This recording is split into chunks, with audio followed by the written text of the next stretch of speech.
it triggers that part of me that's like, it's over, we're failing, something's wrong, this isn't what I thought it was, all of those kind of things that I think stem from this kind of concept and idea that we have where it's like, oh, if it's a good, healthy relationship, then it should be easy. And obviously we know now that there's nothing further from the truth.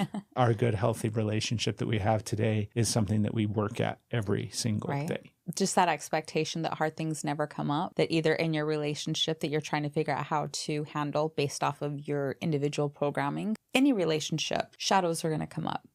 Any relationship, patterns, beliefs, experiences are going to resurface. And a good, healthy relationship isn't absent of that. It's how you handle it when that comes up. We'll make it out and fall in love tonight. Red means record, not Red stop. rum. Green usually means go, but green on this case means no go. No go? No go. Well, that's not confusing. Right? And red usually means like no, but on this case it means like no, you are live, you're recording. Do you want to explain to people what you're talking about? No, we're just going to edit this part out of the podcast. I don't think so. Oh, yeah. I know the editor, and they're going to be leaving this in. Well, I sleep with the editor, and I think he's going to bend to my will. What? It's totally staying in, isn't it? Especially after I drop that one, huh? All right. I'll kill the bastard. What are we talking about today, babe? So, well, now I'm embarrassed. I don't know. I got You're shy. so cute. I love when you get embarrassed. Yeah, okay. Yeah, it's one of my favorite things in the whole world because you totally get like super blushy. Yeah. You start totally like, and you like totally, it's very cute. I have a technical question before we get into this podcast. Well, that's a great time to ask because the podcast I has know, started. So let's but hear this it. might affect the sound quality. Okay. So follow my eyes. Okay. What am I looking at? Where I'm looking. Okay. Are you talking about the door? Yes. It's okay. It's okay? Yeah, I'm not as concerned about it right now. So. Okay. We record the podcast in our in-home studio, Mm-hmm. by the way, which is super awesome. And we're really grateful and happy that we get to just kind of like roll out of bed and roll into the podcast studio. And part of that is sound dampening equipment, which isn't really important for the people listening. But yeah, sometimes we put up the little sound block thing and sometimes Yes. we don't. It's amazing because I'm like, that's my line of vision. Oh, yeah. So without it there, I'm like, mm-mm. Is it throwing you? It is, but I'm okay. Okay. I think. We'll see. Well, what are we talking about today? Because we're definitely not talking about the Hold sound block. door. Old door? Hold door. Hold door. Hold door. Tell them. What are we talking about? How How many more times do I have to ask you? Tyler, you answer it. We put a question out on social media and got some really great responses. And so we were talking about what relationship advice or standards were you taught that really don't apply? And we want to say don't apply anymore. The truth is that they never did, but they served a purpose at the time. And now they don't apply. Yeah. They don't apply. So, Yeah, so but we're it's- still expected to live by them. We still pass the verbiage down in a sense. And so what were you told about relationships what advice were you given that no longer applies? Yeah, it's all those relationship advice things that everybody kicks around between each other and throughout society Mm-hmm. that, like Steph said, just aren't applicable anymore, that they just don't really apply at all. So that's what we're getting in today. That's what we're getting into. We have a list of the top ones from the social media. Right? We had some places. great responses on there. So we took those and threw them in here. We're going to discuss them because they are some pretty great responses that, yeah, absolutely. We can shed some light on that no longer apply. I want to check in with you before we get going. Here we go. Am I nervous? Yes. No, not nerves. Yeah. Like we had a couple of really great episodes with some amazing guests and each one of them. So the last couple of episodes that we had Melissa Romano, Natalie Deering, and then most recently we had Tony Overbay. And each one of them had like little aha moments in the episodes that were just like, oh my gosh, I never thought of it that way. Or they literally brought, I was going to say enlightenment. That's not the right use of that word. We are now enlightened. They brought something. They you know what I'm trying to say. They shed light on something that, you know, we had awareness of, because each one of them were talking about things that we talk about all the time and that we practice all the time and that we really work with, and yet there was another layer, and they each one had something that really stood out to both of us. So, can you remember?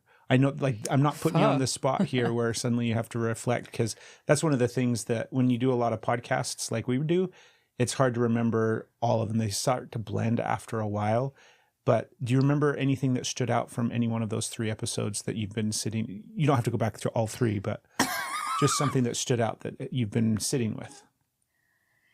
It's a great check-in, right? Well, that's no pressure, like, babe. here's the pressure to all these amazing hosts. Like, can you pinpoint exactly what they said that changed? Yeah. Because there were really big moments for all of them. And I'm sad that I don't have the ability to pull things up easily like that. I get a little bit of stage fright when asked direct questions. So I'm experiencing that. And I do have one. I had my own epiphany on one of them that I've been mulling over. Okay. But just because Tony was the last one, I'll speak. Yeah, it was the most recent episode. Yeah, I'll speak to his. He said one that about how getting your needs met from your parent figure or caregiver, or, you know, that by either like being a perfectionist or by playing it small. Because, you know, and it just like that hit and that spiraled me into some really big awarenesses in my space, because I grew up in a 2-parent household, and it was like, whether or not it was biological or not, you know, I grew up in a 2-parent household that both played very different roles. I had one that oh my gosh, I don't want to get into it too much because I'm still processing. So I feel like if I try to express it on the podcast, it's going to sound really garbled and all over the place, just because for right now it is really garbled and all over the place. Yeah. But it was a really clear awareness, of where I experienced like the anxious avoidant attachment styles. I can like, I'm on the anxious avoidant, and it's just what it is. I have to really bring awareness to what is triggering me to be anxious, what's triggering me to be avoidant. And it's so funny because for so much of it, I felt like avoidant was secure. If I was avoidant, it meant that I was safe. It didn't mean that I was a secure partner. It meant that I was safe. So, and that's something that I think people, if you have avoidant tendencies, you've probably danced on that line yourself. Maybe not, but, you know, probably. But where I get what's activating me when I get avoidant, what's activating me when I get anxious. And it made sense all of a sudden of how I developed both of those. And it didn't come from one person. It came from 2. And anyways, it's just this whole aha moment for me that is giving me more clarity on little pieces about me that... And again, it's my favorite thing to say now. It's not to blame or shame. It's to explain. And that's a Tim Fletcher one. We got that from Tim Fletcher. And that's so good for me, because it's like there's so many times that I want to be able to understand what's going on. You know, I want to understand why I am the way that I am, you know, why I do the things that I do. And it's not that's why. So I get to do it. It's okay. I see why I've done that, and I don't want to continue that behavior. So having this awareness helps me shift it. And that coming up, that playing it small, I never realized that was a way that I was getting my needs met. And so when he said that, I was like, hold on. I didn't think I had any other option than to play it small. And it was actually a way that I was getting my needs met. My awareness perception of it was very different. So I'm still sitting with that. That's a lot to clarify within myself. And it's going to take me some time to completely hash that one out, I think. That one was a big one for me too. I know that we both had like aha moments when he said that. And I threw it in the pot of like shit Craig's working on right now. Right. It's in the mix. It's in the soup, but it's not in the forefront of my mind because there's so many other things that are in that pot. And truthfully, when he said it, so the whole concept and idea of getting my needs met by playing it small, it clicked something in my brain. I'm like, that makes perfect sense. And then I went back and I tried to understand it from the perspective of like, okay, I'm a little kid, and how does a little kid play it small? Like, what am I doing as a child, as a adolescent, that is, because, you know, fast forward to the adult version that I am, and struggling to step into step into everything that I am, step into my power, step into my abilities, step in and just own that I'm really worthy of this life that we're creating and all of these kind of different things, right?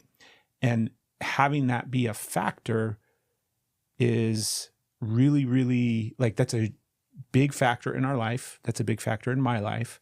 I don't want to, quote unquote, play small anymore. I really want to embrace the full capacity of what I have and what I can bring to the table for creating my life. And then I'm like, how did that start out and manifest as a child? And I'm starting to look at it like subconsciously in the background through the lens of like, I remember there was a time when I was getting, when I say good grades, right? I don't know what good grades are when you're in elementary school. The whole grading system itself, like, is a joke. It is. It's a joke, right? That's not what this is about. But back in the 80s when I was going to school, it was a big, that was how you gauged whether or not you were doing good at school, is what kind of grades you got. It's how you gauge, what kind of trouble you were in at home. Like, are you good or are you going to be punished? Yeah. Yeah. And I think that there's something there where I remember going to, it's almost like I wouldn't give all of my effort towards things. And the narrative is in my brain, it's because I'm not good enough, or that I, would fail, or that I would mess up, or that I wasn't smart enough, or I wasn't as good as, my brothers or as my friends or something like that.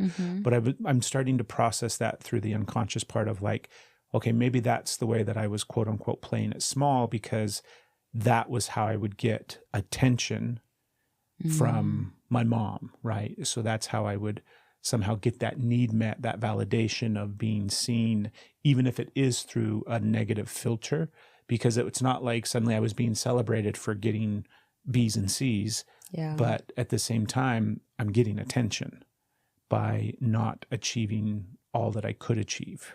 So it's weird. It's one that really stood out to me as well. Natalie Deering. Let's see if we have the same one. Because like the one with Tony just like kind of tied into Natalie's. And I see how like she started it. And then I got this other piece that fed into it. Yeah, Natalie's was all about IFS and parts work and everything. And when she was really, because she helped, I don't know if, you remember because you were here sitting next to me, but if you haven't listened to that episode, go back and listen to it, because she takes me through a little bit of parts work in the episode. And when she was talking about, oh my gosh, let me see if I can get the words right. It's, should I say it for you? I don't know if you have it. Okay. I don't want you to say what, because I don't think we're talking about the same thing. I think we are. Exile parts. Oh. And because she referred to them as, do you remember she taught wounded parts and exiled parts? And in the course of the conversation, and she's talking about IFS therapy as a whole, they talk about exiled parts. And she said that she likes to refer to them as wounded parts because exiled is a little bit too harsh, right? I might be paraphrasing some of what she said. And suddenly I had awareness that I had very clear distinction of, quote unquote, what I see as my exiled parts. Okay. And I can see my wounded parts, and they're two very different categories. And I can identify, okay, I can resonate with, I have some wounded parts that I'm working with and that I'm trying to like process some things with. And what she helped me with on the episode, I would identify that as a wounded part of me. And then it's like, as soon as she verbalized the difference, and she didn't articulate, she just talked about it from the lens of like how she likes to refer to them and work with them as a therapist and with her clients. But I could very clearly see I've got a couple of exiled parts that are like hanging out in the back that do not get worked with, that do not like to be worked, that like I've got some exiled parts that I need to go and show some love and some attention to. So that was a big distinction for me in that episode, of just having awareness between some different categories of parts and how I kind of see them and work with them. And the awareness once again of like, oh, I've really got to do some massive work, and I'm going to need some help to go towards those exiled parts, because they're too much for me to try to do by myself, at least at this stage. I Is think that not so the too. thing that you... No, like that wasn't the exact thing. No, you were right. So I was had a, like a ooh moment. Well, I'm excited to see what But- your thing is. Well, to spin off on that, I will tell you too. But the exile parts, like when I was one of the amazing healers that I was working with, when we would identify an exile part, I love that she said she brought it's the word healer into it. That was another thing that stood out. It's not therapist, coach. It was healer because, you know, we have all these, but there's so many different aspects. And I felt like trying to grab the right label was always and I just like healer, like healer. Yes. Yes. One of like my favorite people in the world, one of the amazing healers I had the opportunity to work with whenever, like even in those moments, whenever we would have an identification of an exile part, I was like, I would get scared hearing that. You know, she knew how to work me through it. And I think that's part of it, you know, but so yeah, that is an intense word. And I don't, it's not, I wouldn't say I don't think at this point in my life, at least I know I cannot work through those deep, like that exiled parts by myself. You know, it's probably, you know, maybe, but if I'm being honest with myself, which that's a really good thing to try, you know, chances are I can't do that by myself. Yeah, I think we need some help. Yeah. And they're so good that you can probably think you're like, I'm doing it. I got through it by myself. And they're like, ha ha ha, got her again, you know. One of the things like she talked about the unblending and befriending. Yeah. That was a big one. That Because was a big part too. when you have your part, a part feels like it is your being at that moment when you're really upset with yourself, disgusted with yourself, you're feeling very angry, all of the different things. And just to have that getting into self-injury, just that unblend and befriend, that felt so safe and not easy. Like that simple. That thing is like simple, but not easy. Yeah. And the one that I thought you were going to say that I was so excited was if it's in the way, it is the way. Yeah. And that's just hitting the mantras and the healing that we're... Yeah, that's definitely up our... That's in our wheelhouse for sure. That's, I mean, she's preaching to the choir there with that one. Yeah, I loved that. And then Melissa Romano, she had that moment where she talked about training her brain to see safety instead of danger. And that, like that immediately went into the soup, the pot, right? I threw that one in the mix immediately. And that's, again, I'm just like, wow. That seems like another level of healing to be able to go through the process of like, okay, every opportunity I get to look for and tell myself and see signs of safety rather than the default mode that it's in, you know, 99.9% of the time of looking for signs of danger and risk and threat. And I really liked that. That was another thing. They were great episodes. Yeah. Right? They were great. I like that one too. And I was able to implement that one immediately. Really? That's one that, like you've heard me say the last few days, I'm like, this is the day that everything goes right. And I'm seeing that even when something, you know, I'm like, oh, this was, I'm looking at it through a ways of like, this is safe.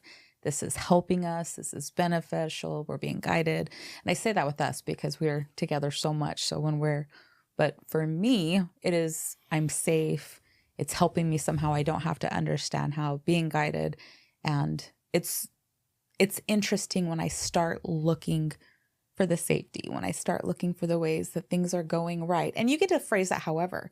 Like she said, looking for a way that you're safe, looking for that. And for me, it was this. And I just started bringing awareness to it and saying it. And it's really interesting when you start looking for all the ways that it's going right, you start to see them. Yeah. I don't know. So yeah, that one came in the banks immediately and I have been activating it every day. So that's awesome. It's pretty cool. That's I'm pretty cool. excited. Yeah. Okay, let's get to the episode because go back and listen to those episodes. We're in we have so much gratitude for the people that we've been having come on the podcast, and it's just been really amazing to share some of it. So some great episodes for you to go back and enjoy if you haven't yet. Today, again, we're talking about some of those relationship advice that people offer up and society has grabbed a hold of, and we hear them all the time that just really suck. They're just not good advice, whether they ever served a purpose or not, but they're no longer working. So what's the first one?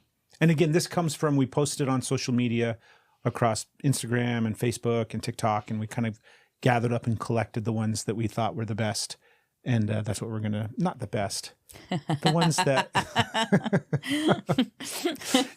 the ones that we wanted to talk about. Yeah. The ones that we feel are most common that a lot of people can relate to. Yeah, there were a lot of good ones. So we just grabbed some of the ones that really like stood out the most in those areas to us. Good relationships aren't hard. Right? If you're in a healthy, good relationship, then it should all be super easy. All super easy. And if suddenly it's hard, or if you're having difficult times, then something's wrong. Something's wrong. Yeah. Right. If it don't, oh my gosh, there's an old song that's actually good, but it's if it don't come easy, you better let it go.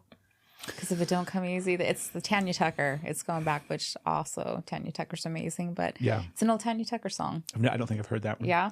I could probably verbatim, like, give you the whole song right now. I'm not going to, but I remember in the beginning of our relationship thinking that, because in the beginning, everything's wonderful. In the beginning, it's that honeymoon phase. In the beginning, we're putting forth all of our best stuff, right? We're bringing the A-team, and we're like, this is amazing. We're clicking. Everything's working great. We're so in love. We fit together perfectly. It's awesome. And then not immediately, but as soon as something negative happens in the relationship, because it's interesting, I can look back over the course of our relationship and I can see we had that time frame where everything was going really well, right?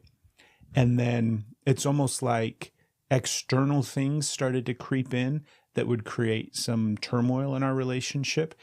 And that is one level. And then the next part is when we have conflict directly, like with each other. So it's almost like, yes, external things start to, life stuff starts to happen that we have to figure out together. But then when we start really butting heads and coming into conflict with one another, it immediately triggers me.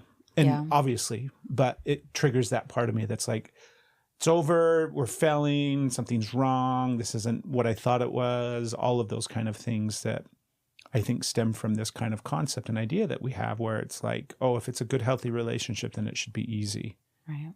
And obviously we know now that there's nothing further from the truth, right? Our good, healthy relationship that we have today is something that we work at every single day. Yeah. And having a good, healthy relationship, like just that expectation that hard things never come up, that either in your relationship that you're trying to figure out how to handle based off of your individual programming, and that you're not like that shadow doesn't come up when you're in a good, healthy like any relationship, shadows are going to come up. Mm-hmm. Any relationship, patterns, beliefs, experiences are going to resurface. And a good, healthy relationship isn't absent of that. It's how you handle it when that comes up. And you're not knocking it out. I mean, maybe you are. Maybe you're that relationship out there that just is knocking it out of the park. I love that we always give those caveats.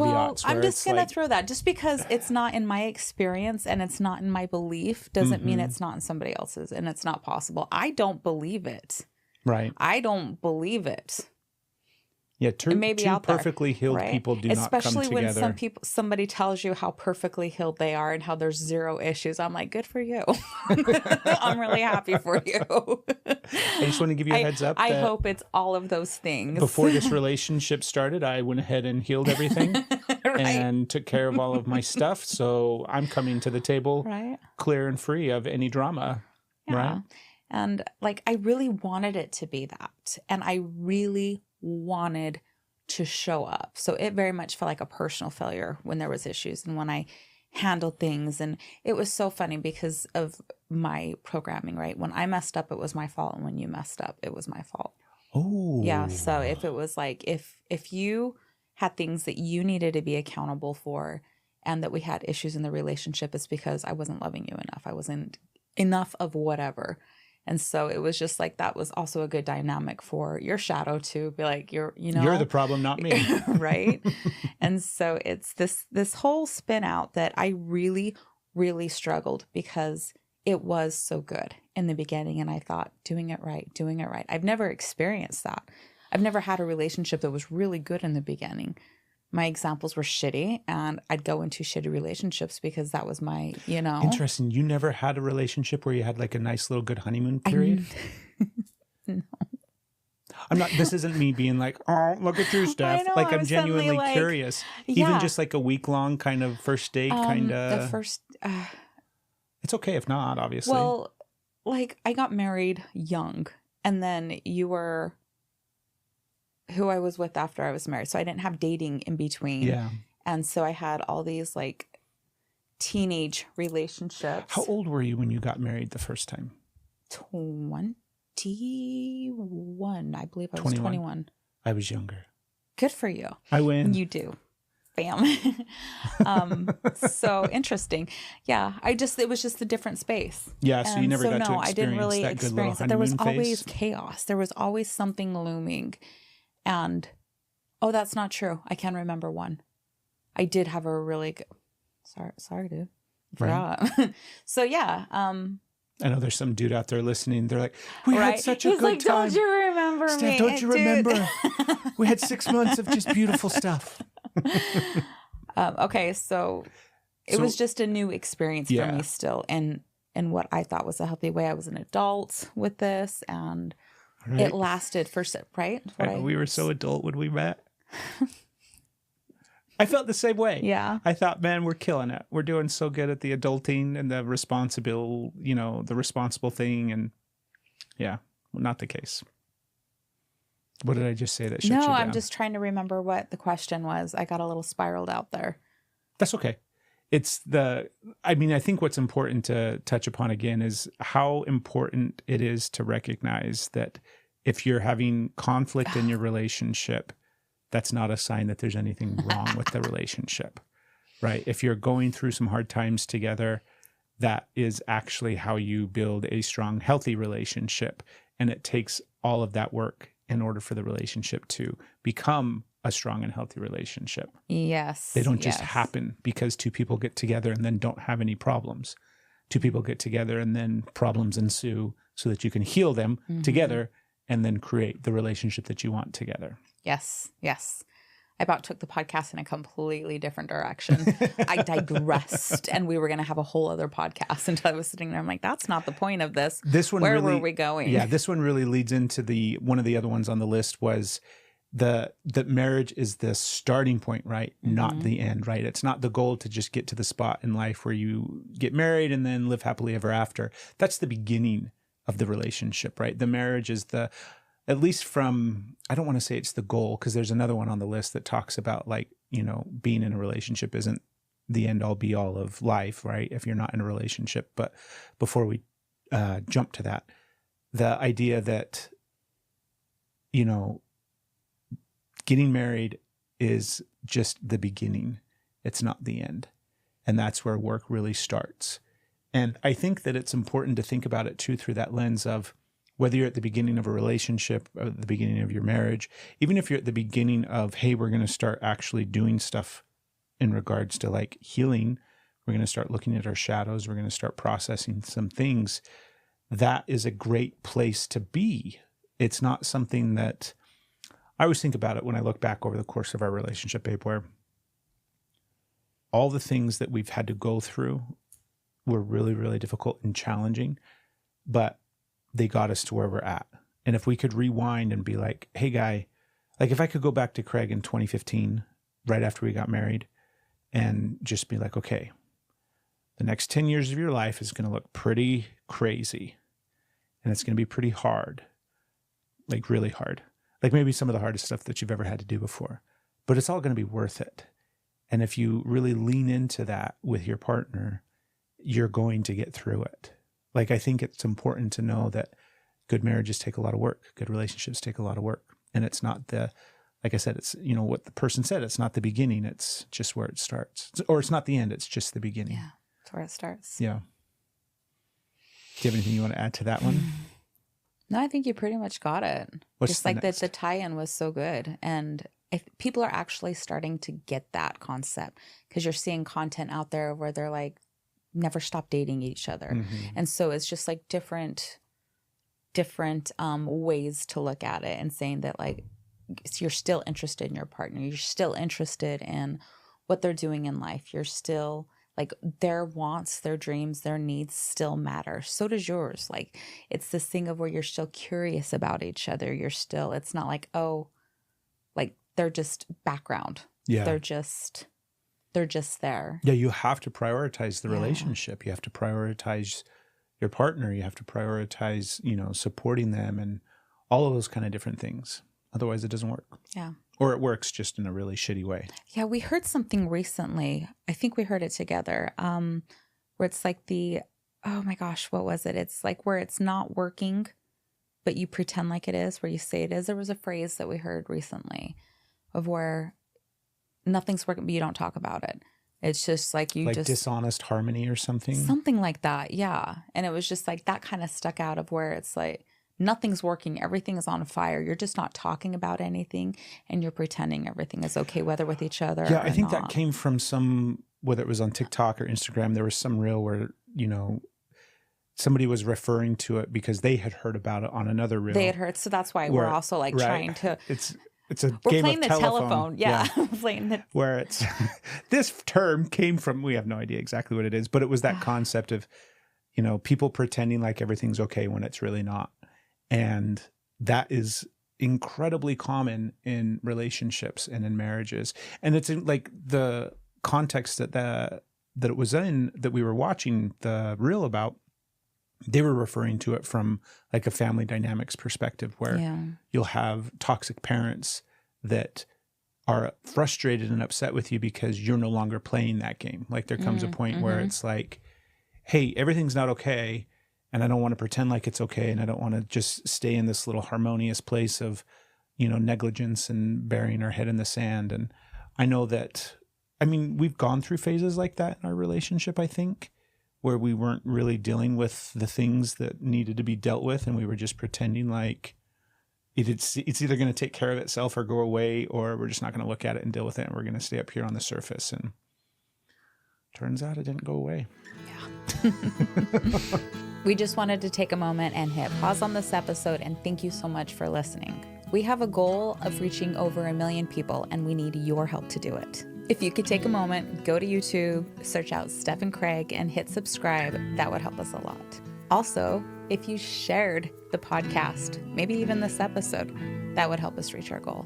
And while you're there, check out all our other episodes and the many, many clips that we have. Again, thank you for your support. Thank you for being here. And we believe that healing is possible when we all do it together. And now, back to the episode.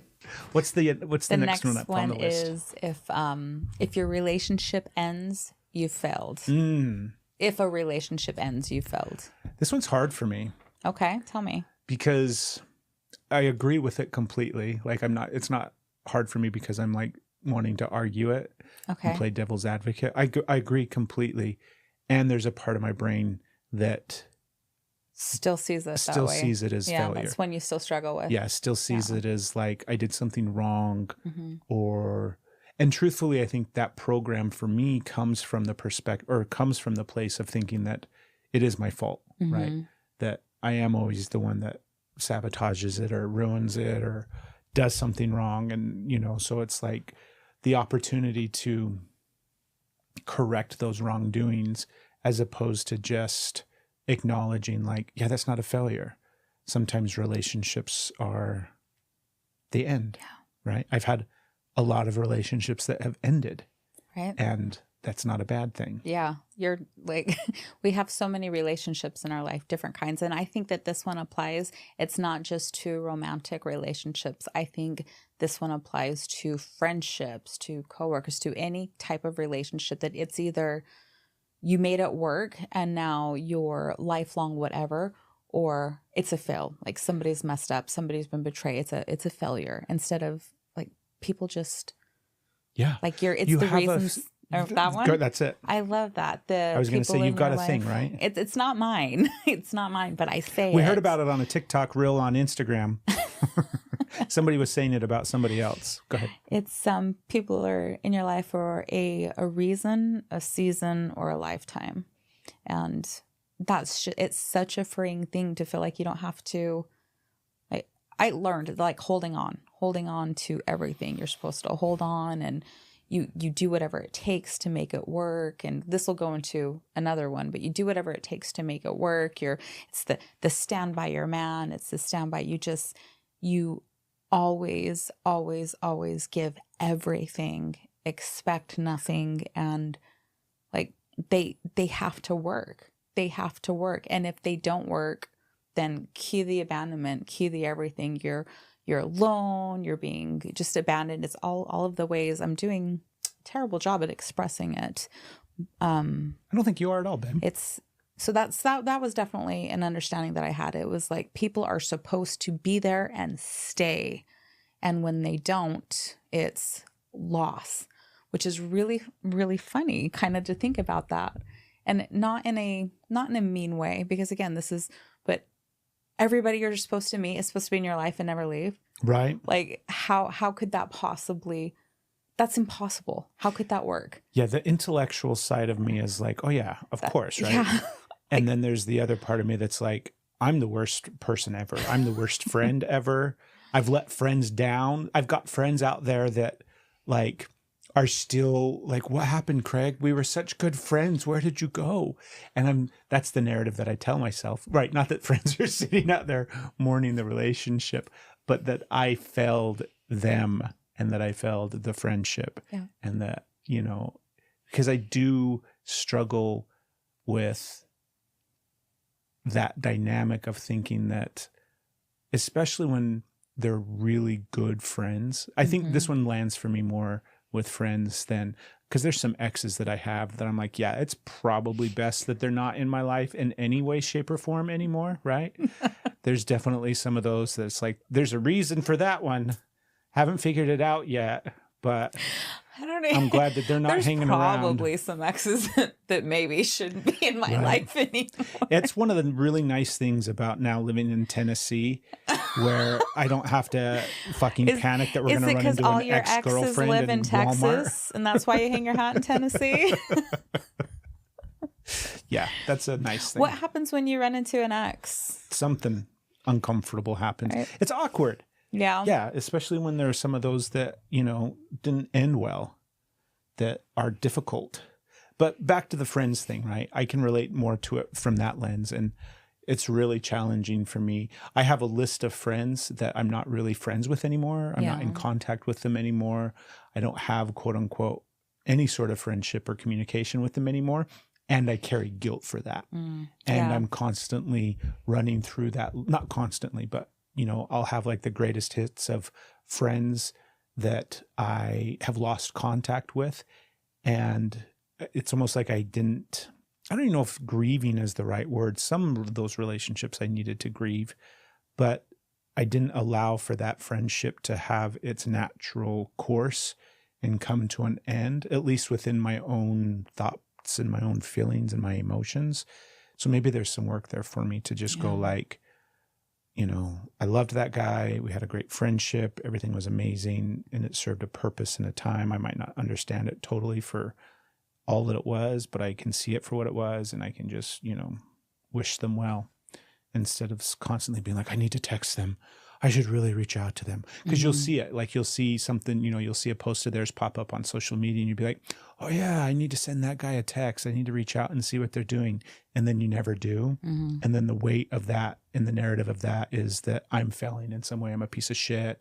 I didn't reach out. Sorry, dude. I didn't, whatever the case may be. And all of that I think is just silliness. I don't need to do that. Yeah. I think it goes towards this thing where, because a relationship ends doesn't mean that it was a failure. Yeah.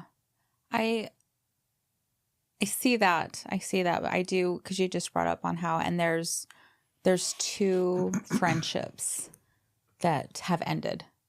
And I very much cherished both of them. And it's really because of how I showed up. Or actually, it's not because of how I showed up. It's because how I didn't. It's because that's the narrative you have. Well, it is the narrative, but it's also the fact. You know what I mean? They were showing up and I wasn't.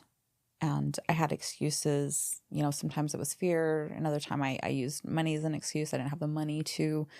And I found it too hard. And not that the friendship was hard, not that they were hard, but where I was emotionally at that point, I didn't have the emotional bandwidth to keep up with the relationship. I wanted to so bad, but I did not have it. I didn't. And some relationships can sustain that. Some relationships can sustain long periods of, you know, you just pick up and go. And I have one of those that sustains that. And this one of them kind of did for a while, and then it just didn't. And then it stopped. And so I definitely feel, I guess I can look at it. It's like, it's not a failure. I didn't fail. If the relationship was supposed to continue, if the friendship was supposed to continue, it would have. It absolutely would have. And if it was supposed to continue, I would have like been able to do things differently, or they would have been able to do things differently. Right.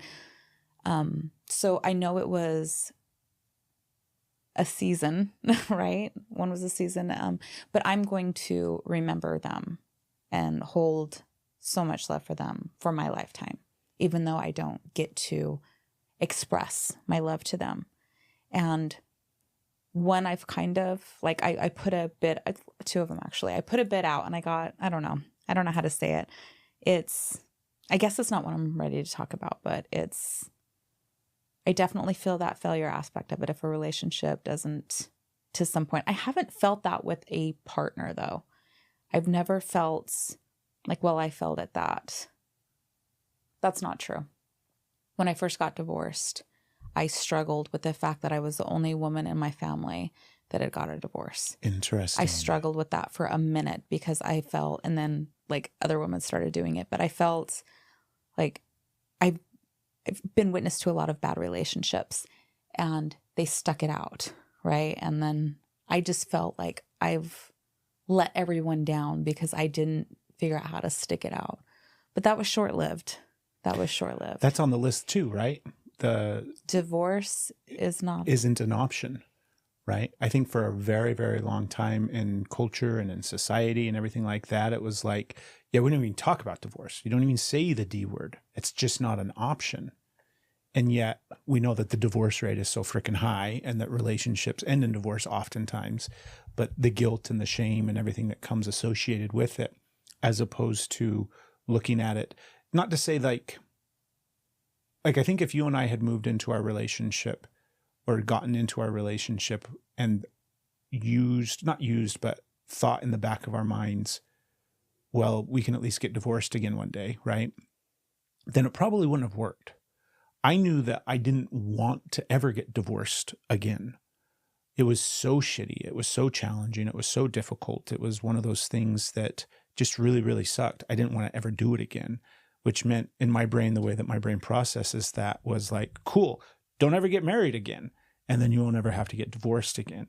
And then we were like 3 years in or 4 years in or something like that. And I'm like, I pretty much want to be with this woman forever. And I had to confront that fear of like, well, there's a risk, there's a chance, but I'm going to do everything I can not to do that. And right, wrong, or indifferent, right? I'm not sitting back judging myself or judging us for those early years or anything like that. But I do think that it's important to know that divorce is an option, especially in certain circumstances, right? There's a lot of relationships where it's not only an option, it's probably the option. It's probably the best choice given the circumstances. Not every relationship, like we've been talking about, is meant to last for a lifetime. And not every relationship is a healthy relationship to be in. And by allowing yourself to accept the concept, or not accept the concept, but allowing yourself to say, okay, maybe divorce is an option, I think is a really healthy thing to keep in not necessarily the forefront of your mind, but definitely on the table to some extent. Yeah, I agree with that completely. There's like, to throw it around and go into something like, well, we can always get divorced, not a big deal, is like, if that's you, go for it. But that's not really like, that's not a way that you're setting a relationship up for success in that. But to feel like I very much felt like, at least the first one, like I knew once you got married, you could never get divorced. Like I knew that. You knew that. I knew that once you got married, you can never get divorced. I knew divorce was a thing, but I knew that you didn't do that. What would be like if? Like, that's a whole. I'll spiral out again, and I don't want to do that. I'm having lots of things that are really coming up that's actually making it really challenging for me to stay present in the podcast. Cause I'm like, whoo, got to look at that. So I need to like stay. Okay, stay focused. Yeah. I'm staying here. Not spiraling out into trauma right now. So, right. Even though trauma keeps trying. Oh man, it's trying. Trauma's like, hey, let's look at this. I'm like, shit. Hey, it's your best friend over here. Oh God. You know that relationship you have with trauma? Holy I'm still shit. here. Didn't think that was a thing where all of a sudden it's right there in my face, smoking a cigarette. Like, what's up? We're talking. Smoke. God. The other day we were in Nashville. We got to go do this really cool thing in Nashville. And when we got out of it, it was a concert. It was amazing. And we're walking back to the car and there were these two people outside smoking. And it was that fresh, like the evening, you know, it was 8:30 at night. We were on a high. Oh my God. And the wafting like, cigarette smoke came and just greeted us with its soft. It was a tense moment. I thought you were it was like, so good. It was one of those moments where it's like, hey, can I bum a smoke? Like it was tense. We had to hurry up and keep walking. We did too, though. I think we're like, yeah. I think one of us I didn't were like, want to. Oh man, I wanted to just stay there. I thought you were gonna stop. Like, oh baby, I'm just like, a drag. We gotta go. Just one drag. We could have shared a smoke. No, we couldn't have. It would have been amazing. I won't. I'm gonna do everything in my power to never do that. Yeah. Because I don't think I come back after that. Yeah. I smoked so hard. Yeah. This last round. So I've quit so many times, but the last, So I know. So if you're a previous smoker, if you're an ex-smoker, you know what we're talking about. And if you're trying to quit right now and you're like, fine, you just had to light up. Go light one up for us, please. Smoke a pack. So the divorce. I really want to like speak to this because having like throwing divorce in the face of your partner, like I'm going to divorce you. I'm going to divorce you. If you don't do this, I'm going to divorce you. There's these ultimatums and using it as that's cruel. That's just like, however you look at it, that's cruel. What like a boundary would be like, if this behavior continues, then I'm not going to be able to stay into this relationship, and then honoring that and then backing that up. And sometimes it's really hard. Sometimes we really want to leave a relationship and we say we're going to do that. And then it's divorce is such a challenging thing, but I think it's really, really, really important in relationships to know, and it might not ever be necessary. The ideal is that it's never necessary to have this, is that if behaviors, if you choose to behave in a way that like puts us in danger, that is like whatever violates the boundaries, whatever they are, that I'm not going to stay in that relationship. You get to choose that, but I'm not going to stay. Like I absolutely have the right to divorce you. And the same, if I was like just being harmful and hurtful and violating your boundaries, I would not expect you to stay. I would absolutely like divorce my ass. Like you're not like being in a relationship isn't easy, but it's not, you're not like hurting somebody and traumatizing somebody. And like the fact that divorce is an option is such a benefit. It's such a benefit. You don't want to get one. Nobody wants to get a divorce, but it is such a benefit to have it. Yeah, I think if we can eliminate the shame associated with it, like the whole idea that somehow, again, right, if the relationship isn't successful, then you have failed in some way and that you've messed up and that you should be ashamed. And for whatever reason, that I think is one of the big overarching things that we just need to kind of do away with in society, because truth be told, relationships are not only, I think, what life is all about. I think it's about connection. I think it's about relationship. I think it's about love. I think that's what we're here to quote unquote do. If there's a meaning of life, I think it's connection. And it's one of the hardest things that we'll ever do. What? Like we're talking about, like, you just said such a beautiful line. If there is a meaning of life, I think it's connection. And that was just such a beautiful moment. Well, I think about it sometimes because it's always like in the back of my mind. I still ponder like, what the fuck is this all about and why am I here? Is it the Matrix? Is it this fucking, am I sitting somewhere in a VR set, playing this role out? Is this just all a fucking figment of some super really good trip that I'm on? And if I think about myself as a soul, a spirit, some form of energy that exists somewhere, why would I come inhabit this meat suit? Why would I ride on this journey of whatever this experience is?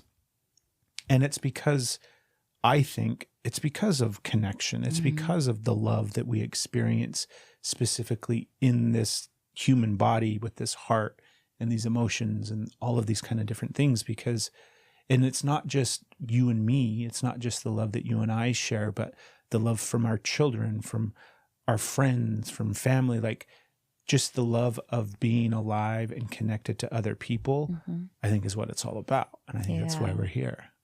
And it's the hardest thing that you'll ever do. Right? Relationships are incredibly challenging, no matter what they are, whether it's your primary partner, or your friends, your kids, your family. It's always hard. Relationship is never easy. It's always hard. We were talking about this the other day because we've been here in not in Nashville, in Tennessee for like a year and a half. And we have a beautiful little community that we're a part of. And community's hard to do. Like it's hard to be in community with other people because you have to decide, like, do I want to participate in this quote unquote little community? Yes, because I enjoy the connection and the laughter and the fun and the experiences.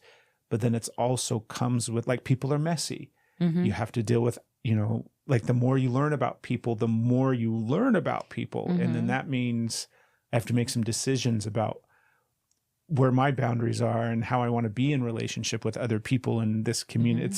It's just messy.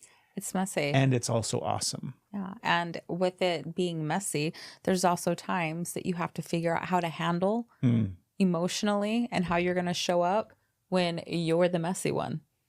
Because sometimes you're the messy one. And then you have to like handle that. Sometimes you're, Yeah. It's work. It's work. Yeah. What's up? I can't think of the other one. There's another one on there that was well, there's two. We can start with there's something wrong with you if you're not in a relationship. I don't know if I can speak to this one because I've never not been in, I mean, I guess not the undertone, but the assumption with that statement is like a romantic relationship, right? That's what I think they were saying. Exactly. Yes. That's how we're going to address this question. Yeah, we're going to come at it from that angle. Yeah. And I've never not been in a relationship. Yeah. I can count. So you can't speak to it? I mean, I can speak to it, but I don't know if I necessarily have, because I think I have an unconscious program that I'm not even like totally tapped into, where relationship, being in a relationship, having a relationship, like when I say obsessed, that might be too strong of a word for a 6-year-old, but I was obsessed with like having a girlfriend in first grade. Like I was so excited when I finally like gave Alicia Fox my keychain that had a well on it, and now she's going to be my girlfriend. And I had a girlfriend that in first grade, and it's like obsessed with having a relationship from that point forward, where it was like a goal in my life to quote unquote be in a relationship. And so I think that the unconscious part of my programming that is like, oh yeah, if you're not in a relationship, then what the fuck are you doing with your life? And so it's hard for me to imagine living a life without that being not just a priority and a focus, but like a program. And I also can recognize that, oh yeah, it's totally fine. You don't have to be in a relationship, a committed relationship with another person, an intimate relationship with another person in order to have a fulfilling life, in order to have, quote unquote, a successful life or whatever. So that's why it's kind of a challenging one for me. I completely agree. You don't have to.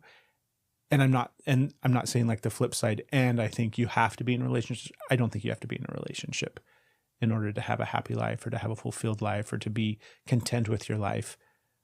I just don't know what that looks like because I've never experienced it. And at this point in my life, like, I'm really grateful that I'm in a relationship with you. I'm really grateful that we have our relationship, and I'm not interested in like experiencing it otherwise. We're doing the whole thing where we're trying to heal codependency and have some autonomy. And then old Tony Overbay gave us this fancy word that we can never pronounce right, differentiation. And that's important. But as far as like, I don't need some Rumspringa where Craig gets to just be single and solo. I'm okay without that. Okay. Very cool. I can relate to, like, I can speak to it. I can definitely speak to it, but I can also relate with you. And I've always been in a relationship. Like my first marriage was in preschool. Like I still, like all of this goes on. And because I was the take charge, I was like, I used to be really like, when I started off, I was independent. I was like all the strong, the Sorry, take when charge. you started off, are you talking about like 5 years old, 6 Like years old? What are you talking about? Preschool, like Okay. like I used to like I throughout time, like my natural personality was strong, Mhm. and it got shifted towards the passive, towards the programming. But I used to feel very like I remember just being like, you carry him down the aisle, right? Mhm. I carried him. I picked him up and was like, we're doing this. Like there was a whole thing, the preschool teachers. Now it's funny that I have this much memory of it. I don't know why I do. Preschool's like 4.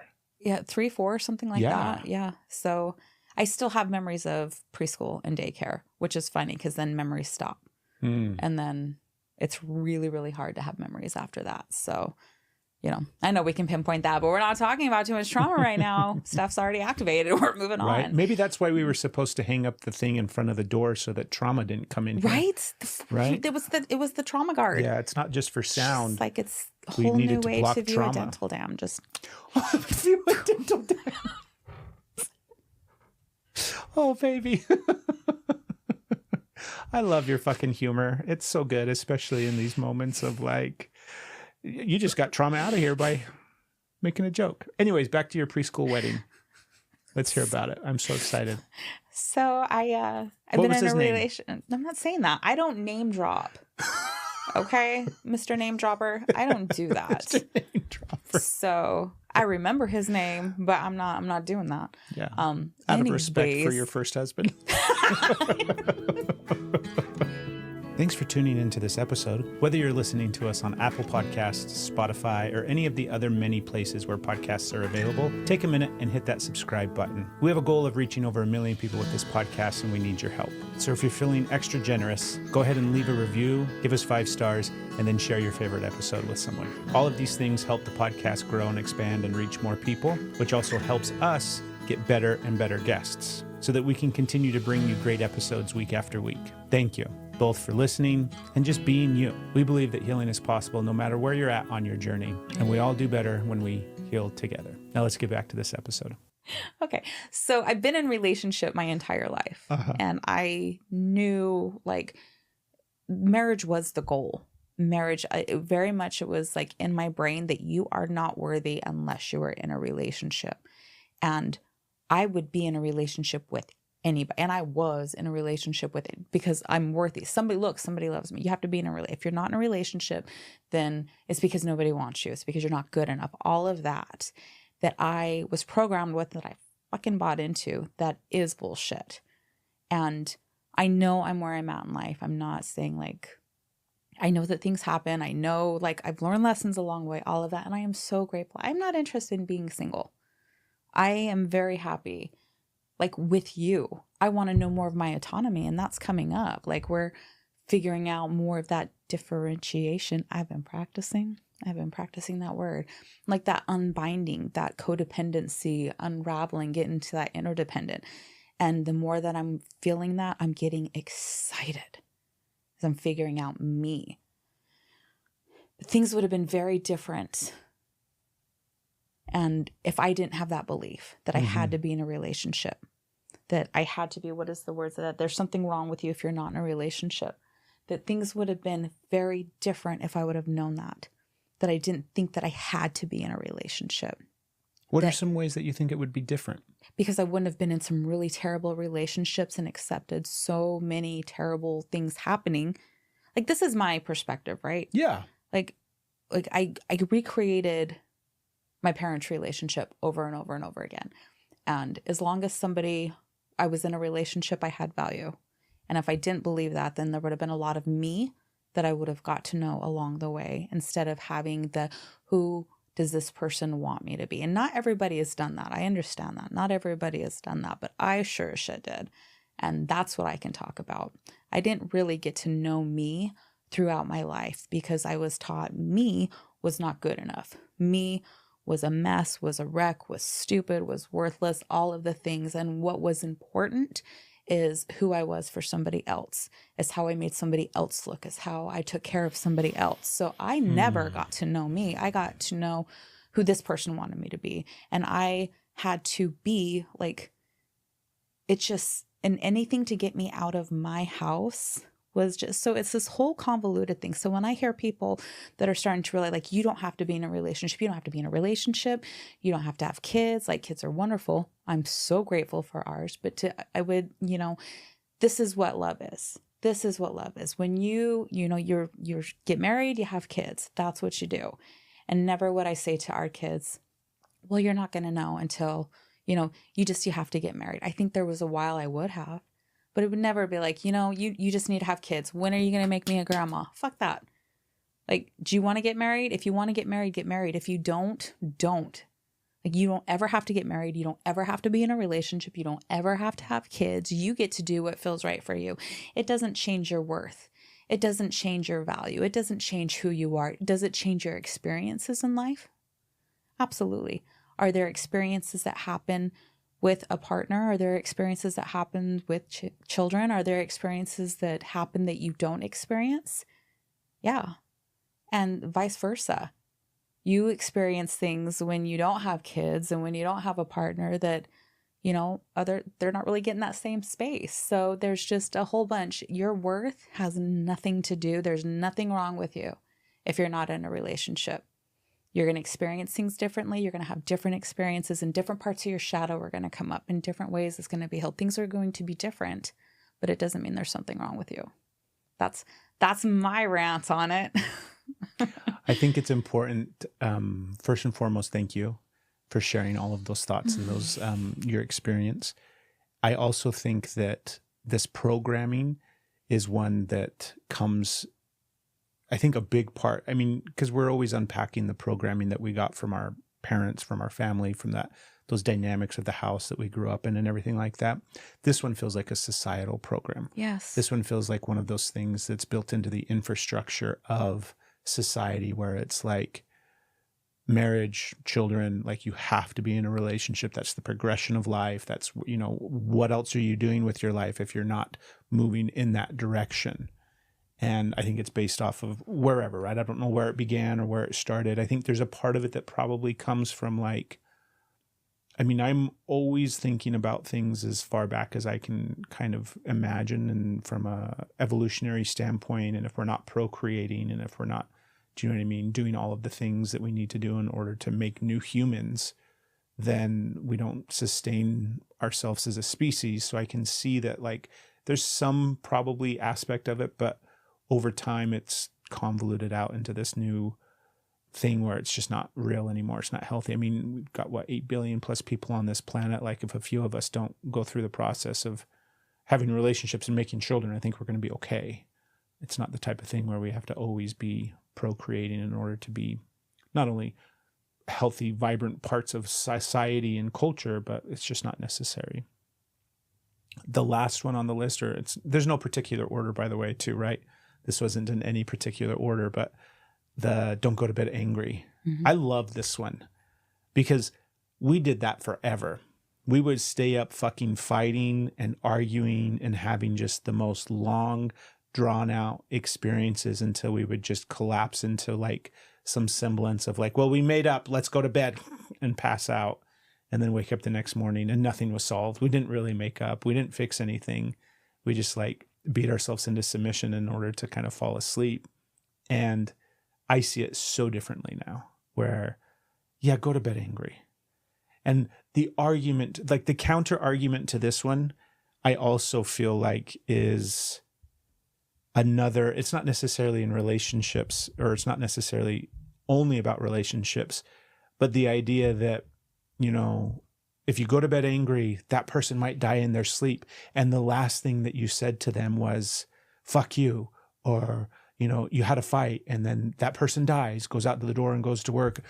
Yeah, that's a possibility. Like, the reality is there's nothing about this life and experience that we have that is certain. And the avoidance of that, like that to me, I feel like is kind of like a urinal. It's a urinal. It's a urinal. I can't even say universal. it's a universal thing, I think, where it's not certain. There's no guarantees in life. And avoiding that and running from that and trying to like not sit with the fact that like you might die tomorrow and we might have had a really shitty argument right before that happened. And then I'm going to have to deal with all of that.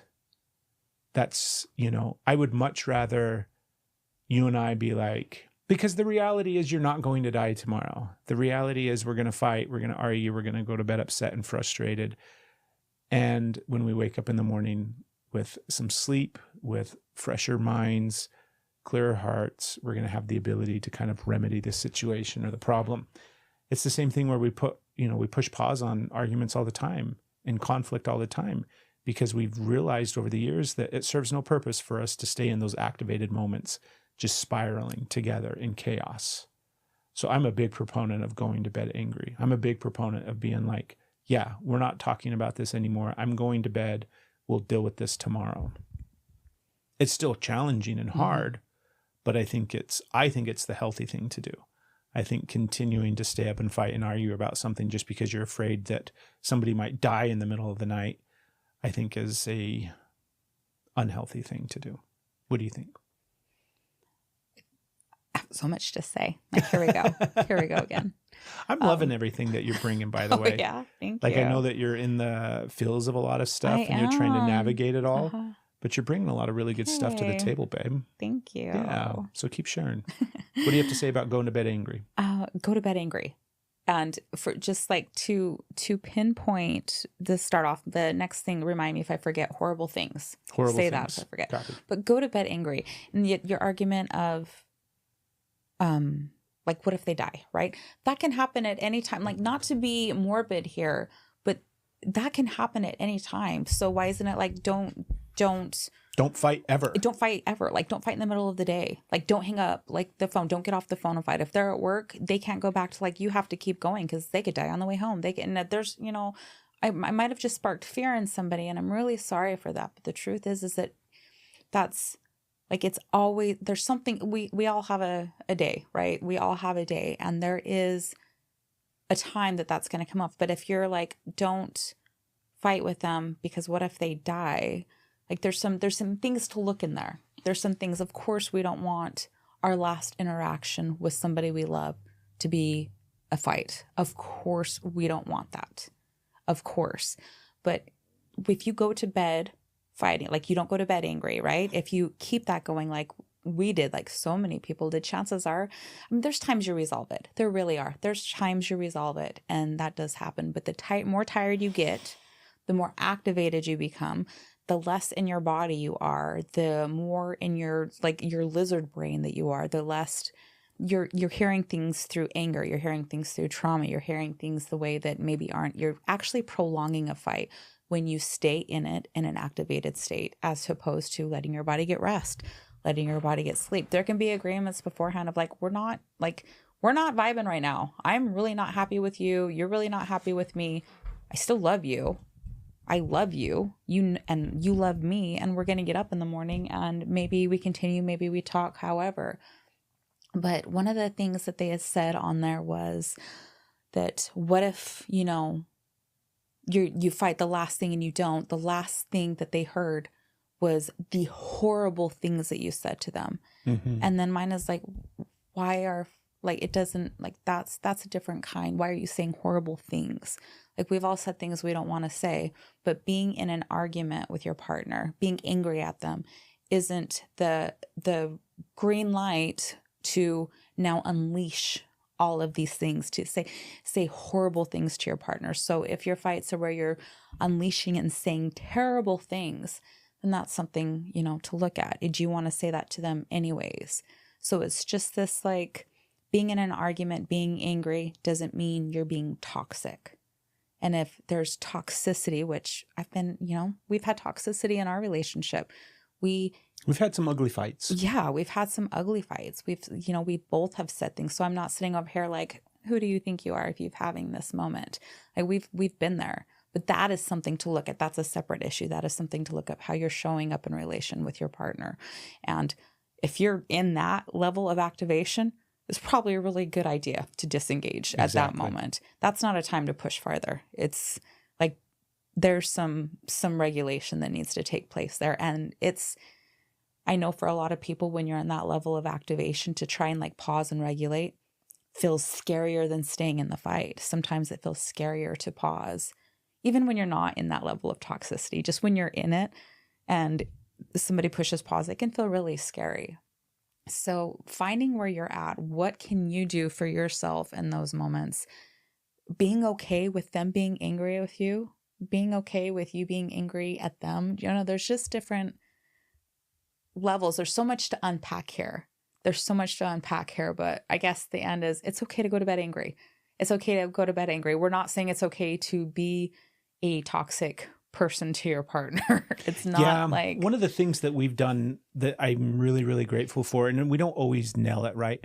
All of these things that we kind of have implemented in our relationship are ongoing practices, but we kind of avoid having difficult conversations after about like 7:00 at night. After that time frame, it's the acknowledgement that we're not going to have our full capacity. We're not going to be able to really navigate difficult conversations emotionally and processing and being able to articulate everything the way that we want to be able to articulate it while navigating the emotional highs and lows that come in those moments. We just don't have the capacity to do it. Can we do it if we really need to? Because obviously there's times where we're doing some fucking heavy lifting at midnight and it sucks, but we can do it if we need to. But it's much more conducive to healthiness and productivity. I mean, it's just better. We have found that it's better to not. So that's one thing that I'm really grateful for is we kind of don't talk about difficult things in the evening. And that's a hard thing, especially like when we think back to when we had all the kids and we're trying to do, you know, nighttime is the only time that you really get to talk and connect. And if that's the only time that you have the opportunity to go through things because that's the only time that you have any time to yourself, that's a perfect combination for more chaos and more difficult conversation. Like, because you're also feeling stressed and pressed for time, and now's the only time we have to figure it out, and you're reeling from all the other chaos. Yeah, it's a really challenging time too, and it sucks when you're awake and you can't sleep. It sucks, but you're probably going to be awake just as long than if you were to stay up trying to hash it out and have more resentments coming up. Who knows, right? But you don't have to force it. No. Yeah. Are there any more on the list? I think that's it. We got them all? Yes. That was it. Those are all... no, there's one more. Oh, is there one more? There's one more. What is Should we do it? Do you want to keep going or should we do it another time? We'll decide whether or not. Okay. That you should leave anyone who has narcissistic traits. I don't think we have time for that one. Okay.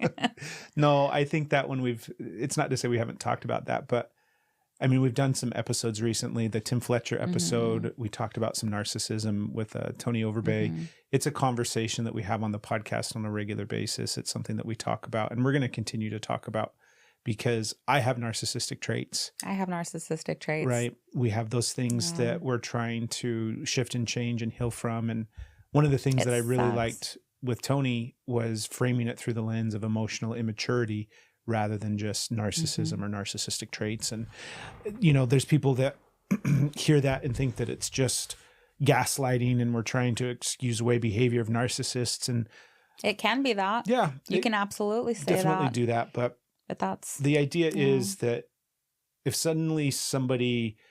You know, I can see early on in relationships where people are like, oh, he's a narcissist. You need to leave him immediately.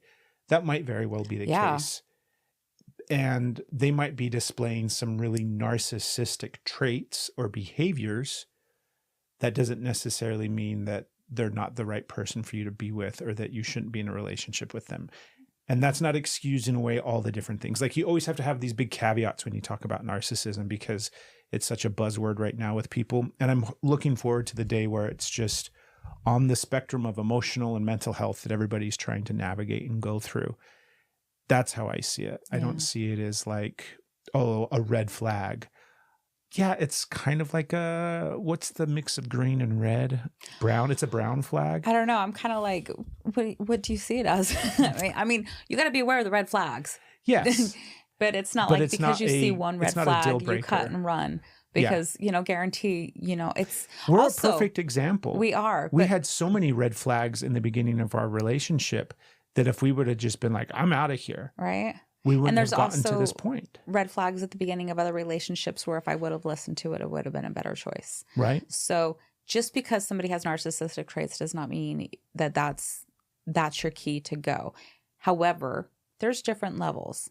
So if they're showing abusiveness, if they're showing like extreme like manipulation, coercion, like there's things that absolutely, like when you get those red flags, they're there for a reason. But when somebody, especially when you're starting to see them in your partner, when you've been in your shadows coming up, it's a good time to practice boundaries, but it doesn't mean the relationship's over. Yeah. And also, it doesn't mean that the relationship is something to pursue. So it's back and forth. I am afraid that somebody that is in a really toxic relationship is going to hear that and think that that's a message for them to not get out of the toxic relationship. You know what my fear is? What's that? That somebody that's in a really beautiful relationship is going to get out of it because like the truth of it is, that's it's like perspective. You have to work on shit. Yeah, you do have to We work talk on about that shit. all the time where it's like you trigger the things inside of me that I need to heal. Mm-hmm. And you bring out and you don't do it, right? It's not like, oh, you made me do this thing or you made me feel this way. That's a red flag right there, I'm saying. It's a big red flag. What can I say? No, but it's the beauty of in relationship, you get to heal if you want. Yeah. And the invitation is there if you decide, right? And to go back from our earlier thing, there are definitely relationships where it's not that you should leave is an option or you should get a divorce. It's probably the only option. So you have to really get curious about what your experience is and not what society's telling you should or shouldn't do. Like, you can trust you. Lean in and trust you. This is a fun one. Yeah. If what ones did we miss? If there's other ones that you're like, hey, what about this one that society talks about all the time? Please email us. If you go to our website at stephandcraig.co, you can send us a message there. You can hit us up on social, any of the places that you follow us. Feel free to reach out. One of the things that I want to mention too is the podcast on YouTube. Go subscribe and follow us on YouTube. Yes, it's please. A great place to not just listen, but you also get to watch, and we do a bunch of clips and everything there as well. So if you're only listening to us right now, go check us out on YouTube and subscribe to our YouTube channel. And all the people that have supported the podcast, like we mentioned, I don't know if we straight up mentioned it at the beginning, but this is like episode 26.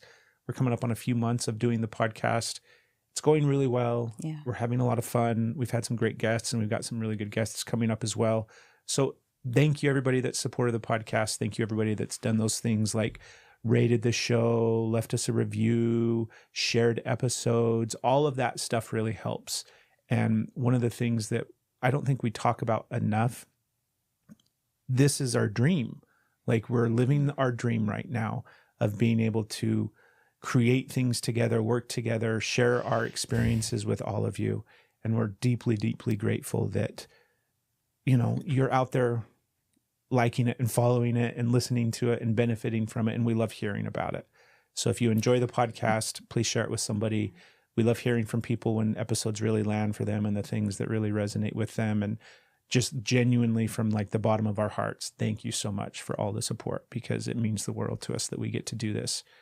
And yeah, we've got nothing but plans for the future to continually grow and expand and keep doing all these amazing things. So thank you, everybody. Thank you.